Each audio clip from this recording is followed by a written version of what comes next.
So what has Pampered Chef seen as an impact on their business from this COVID-19? Yeah, I think initially, as was previously shared, I think that initially it was kind of we were shocked. We didn't really know where to go. I mean, when this first started rolling out, myself and our CEO were in Paris and seeing this sort of happen, and we were playing it by ear. We had to make a call whether to go or not go with this group of leaders who worked all year to achieve this. So it was an interesting time. And as we got back in the country and were quarantined at that point, I showed up to work, and an hour later was said, we actually need to go in quarantine. The rules have changed as you came into the office this morning. And so that was a sign to us very clearly, like, okay, this is very different. This is a very different thing than we thought a week ago. And so we had to start that shift quickly. And I think for us, our focus was, how do we help from a mindset perspective for our field? And how do we keep them engaged, keep trust going? We've spent a lot of time building trust, as we all do with our field, hopefully, building those relationships and building that trust. And so how do we stay really close and really connected? So we had to really understand where they were, where their minds were, what their feelings were. And we discovered that there were a couple segments with that.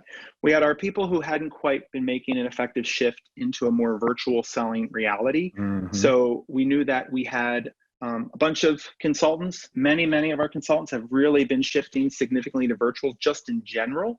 And we had a lot of our power sellers who've been with us for years, people who were buddies with Doris and our mega sellers had not made that shift and run these huge businesses.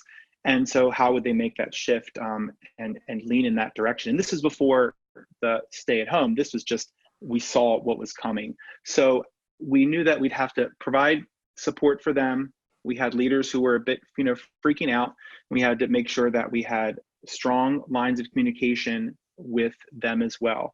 So we spent a lot of time on working with mindset regarding focus on the things you can control, and we can't focus on the things we can't control. So that initial messaging helped us and is still helping us through today.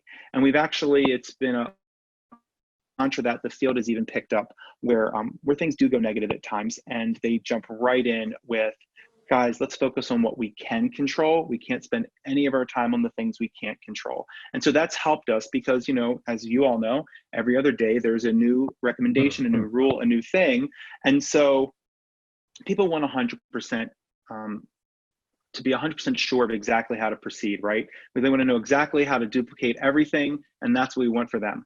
Well, the rules are shifting every day. So how do you live in that place when you don't know what you're going to need to duplicate the next day, or what the new way to introduce product, or the new way to introduce the opportunity? So focus on the things you can control.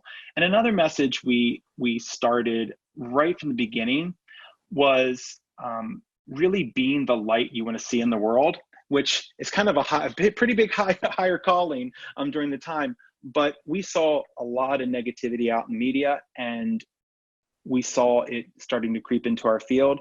So we really shifted the idea of, there's going to be a lot of stuff going on right now. There's going to be a lot of darkness out there. So be that light in the world. Be loud on social media and proud of the solutions you can provide. Not obnoxious, but be very vocal on social media and share. Look, you're stuck at home. Here's what we're making for dinner, and we're able to provide those solutions. So really leveraging our core values and taking it to that next level.